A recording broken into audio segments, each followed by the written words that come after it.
तो दिल पर हाथ। वाह वाह क्या लाइन है। सीधी सी बात है कि भाई वो दोनों साथ पढ़े हुए हैं, क्लास फेलो हैं, अगर वो एक दूसरे को पसंद कर लें तो ये शरीक के लिए अच्छा होगा ना। देखिए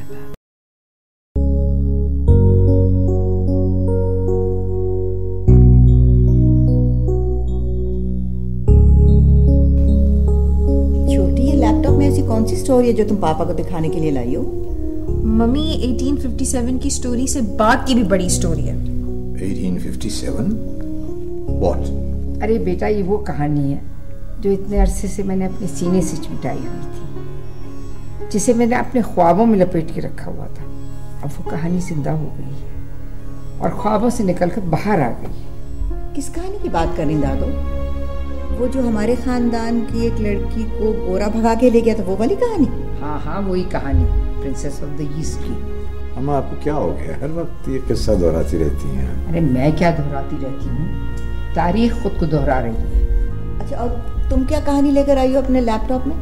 मम्मी इसी लैपटॉप में तो वो कहानी है। छोटी, रात को इतने सरप्राइजेस नहीं दिया करते, नींद नहीं आती। जब दिन में ये कहानी सुनोगी तो रात के तारे नजर आ जाएंगे। बात क्या है?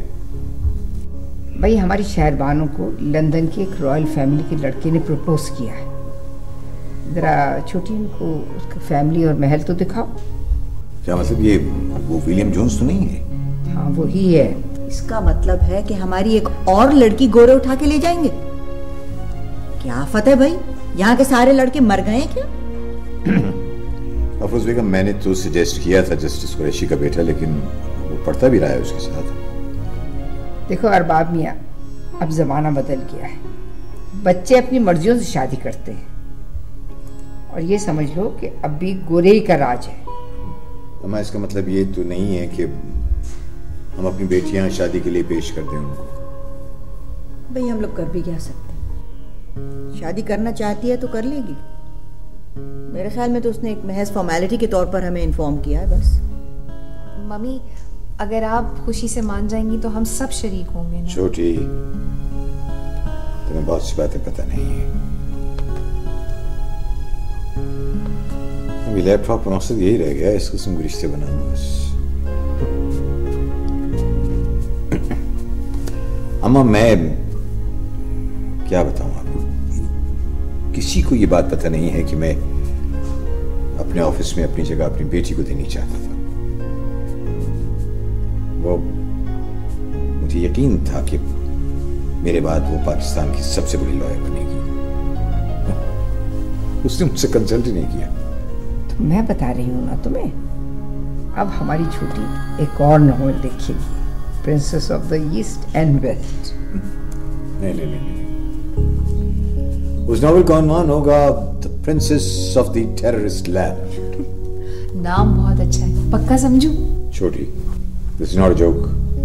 इसका मतलब ये है कि अपनी शादी के लिए यहाँ प्रोफेशनल विजिट के बहाने से आई है। बहुत मुश्किल है आज की जनरेशन को समझना।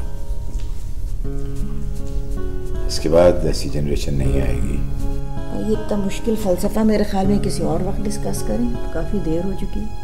क्यों दादो? भाई, मेरा काम तो तुम्हें बताना था, सो मैंने बता दिया। शहरबानो भी मेरे जिगर का टुकड़ा है और तुम भी। मैं तो वो जनरेशन हूँ जिसे कोई कबूल ही नहीं करता। बस मैं ये चाहती हूँ कि मैं उसके और तुम्हारे दरमियान एक ब्रिज बन जाऊँ तो कितना अच्छा हो।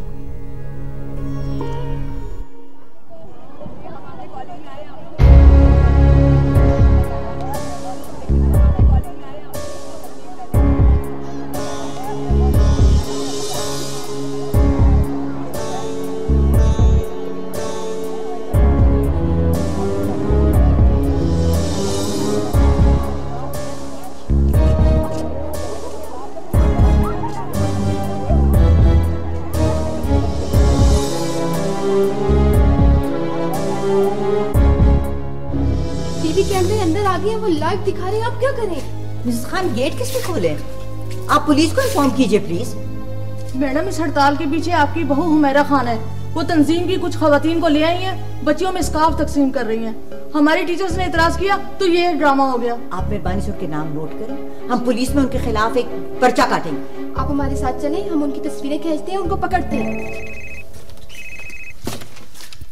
हेलो जी, मैं प्रिंसिपल बात कर रही हूँ। जी देखिए, कोई बाहर से तंजीमों के कारकुनों ने हमला किया है। मैं पुलिस को इन्फॉर्म कर चुकी हूँ जी। अगर आप ये चाहते हैं तो आप मेहरबानी से लिख के भेजें। मैं ज़बानी हुक्म पर अमल नहीं करूंगी जी। मैं आप लिख के भेजेंगे तभी मैं कॉलेज बंद करूंगी। आप सेक्रेटरी एजुकेशन में मुझे धमकी दे रहे हैं? हमारा कॉलेज बोर्ड ऑफ गवर्नर्स का हुक्म मानता है जी। आप मुझे निकाल नहीं सकते। मैडम, ये सेक्रेटरी एजुकेशन थे?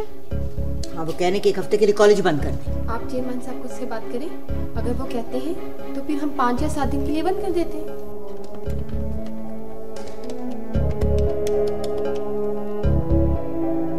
हेलो चेयरमैन साहब, अस्सलाम वालेकुम जी। देखिए, आज दोबारा वो वाकया हुआ है, क्या करें? पुलिस को तो इन्फॉर्म कर दिया जी। जी, सेक्रेटरी एजुकेशन कह रहे थे कि एक हफ्ते के लिए कॉलेज बंद कर दें, लेकिन मैंने उनसे कहा कि जब तक मैं अपने चेयरमैन से बात नहीं करती मैं कोई ऐसा कदम नहीं उठाऊंगी। जी, आप कहते हैं तो मैं कॉलेज बंद कर देती हूँ एक हफ्ते के लिए। Thank you very much. क्या कहते हैं? मिस खान, ठीक है, आप नोटिस लगाइए और एक हफ्ते के लिए कॉलेज बंद रहेगा। सबको इन्फॉर्म कर दीजिएगा। मैडम, इन्हें बहुत मारा है। क्या हुआ बेटा, क्या हुआ है? किसने मारा है? मैडम, रेहाना के ग्रुप ने मारा है। मैडम, उनके हाथ पे डंडे थे। मिस खान, प्लीज आप इनको गाड़ी में डाल के हॉस्पिटल लेके जाएं, मैं पुलिस को इन्फॉर्म करती हूँ। ठीक है मैडम, लेकर जाते हैं। आप परेशान होगा। ठीक है।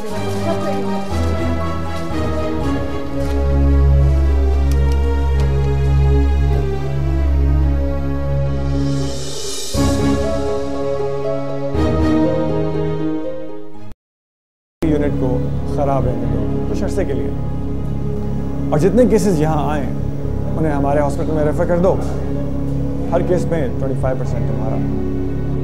सर, सिर्फ एक प्रॉब्लम है, यहाँ एक्सीडेंटल केस आते हैं। ये सरकारी हॉस्पिटल है, गरीब लोग होते हैं सर, वो आपका हॉस्पिटल अफोर्ड नहीं कर सकते। ठीक है, तो जो लोग गरीब हैं, अफोर्ड नहीं कर सकते, उनके लिए इस यूनिट को ठीक करा लो। लेकिन जो अफोर्ड कर सकते हैं उनके लिए इसे ख़राब रहने दो। समझ गए? ठीक है सर। और हाँ, मुझसे एक रिक्वेजिशन लिखवा लो एक नए CT स्कैन यूनिट के लिए, जो ज़ाहिर है बाहर से आएगा और ड्यूटी फ्री होगा। एक यूनिट हम और साथ शामिल कर लेंगे, उसे भी ड्यूटी फ्री करा लेंगे। वो हमारे हैदराबाद वाले हॉस्पिटल में इंस्टॉल होगा। ठीक है सर, मैं केस बनाता हूँ। और शाम को हमारे हॉस्पिटल में काम किया करो। Thank you sir. Terms and conditions बाद में तय कर लेंगे। समझ गए?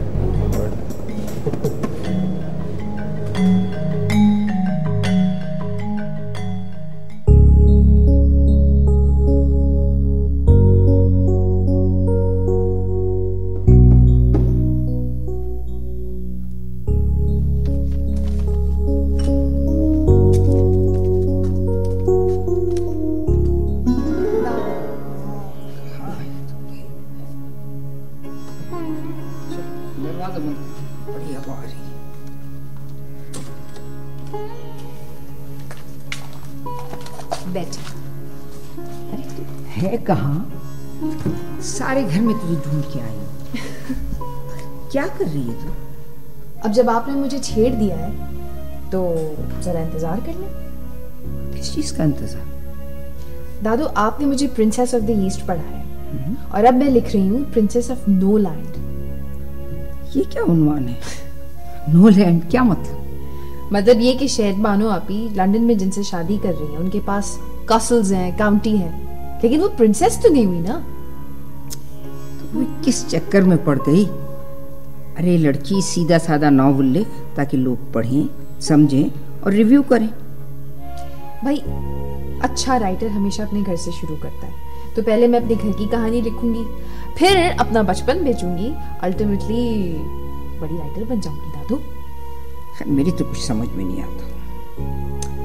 शहर बानो की बात आपको समझ में आती है? हाँ, वो समझ में आती है, क्योंकि वो तो पहले भी हो चुका है ना। तो बस ठीक है, मुझे लिखने दे। ये नॉवल उससे भी बड़ा नॉवल होगा।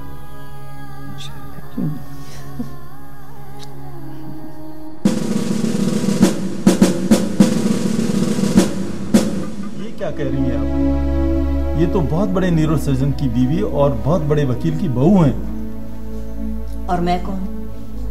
मैं उस न्यूरो सर्जन की माँ हूँ और उस मशहूर वकील की बीवी। ये किस केस में फंस गया मैं? खातून, ये आपका फैमिली मैटर है। क्यों रिपोर्ट दर्ज कराना चाहती हैं आप? बेहतर तो ये है कि आप लोग आपस में सुलह कर लें। नहीं, हमारी 6 स्टूडेंट इस क्लैश में जख्मी हुई हैं और वो हॉस्पिटल में है।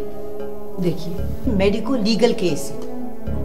मेहरबानी से आप पर्चा काटें और मेरी बहू पे इस हमले की जिम्मेदारी डालें। ठीक है, पर्चा तो मैं दर्ज करा देता हूँ। मेडिकल रिपोर्ट्स आपने मुझे दे दी हैं। वक़्ए पर मौजूद गवाहों के बयानात भी आ गए। लेकिन बेहतर ये होगा कि आप लोग आपस में इस मैटर को खुद ही सेटल कर लें। देखिए, ये मैटर इस तरह सेटल नहीं हो सकता। आप मेहरबानी से पर्चा काटें। मैं प्रिंसिपल होने की हैसियत में अपनी जख्मी स्टूडेंट्स के साथ हूँ। ओके। आज सलमान ने सरकारी वकील को सुप्रीम कोर्ट में बहुत एम्बैरेस किया। He had such strong arguments. That young man is brilliant. Justice के बेटे को सारे हालात सपोर्ट ही कर रहे होते हैं। Oh, come on, Sherry. बेटा, एक स्ट्रॉन्ग लॉजिकल आर्गुमेंट के सामने कौन ठहर सकता है? उसको जस्टिस का बेटा होने का कोई एडवांटेज नहीं था। तुम तो जानती हो, उसे पढ़ चुका है तुम्हारे साथ। I think you should talk to him. Maybe तुम दोनों में कोई अंडरस्टैंडिंग डेवलप हो जाए। मैं बहुत बात कर चुकी हूँ उससे। अब और क्या बात करूँ? इस तरह के लड़के वहाँ सिर्फ पढ़ने और अपना करियर बनाने जाते हैं और फिर वापस आ जाते हैं।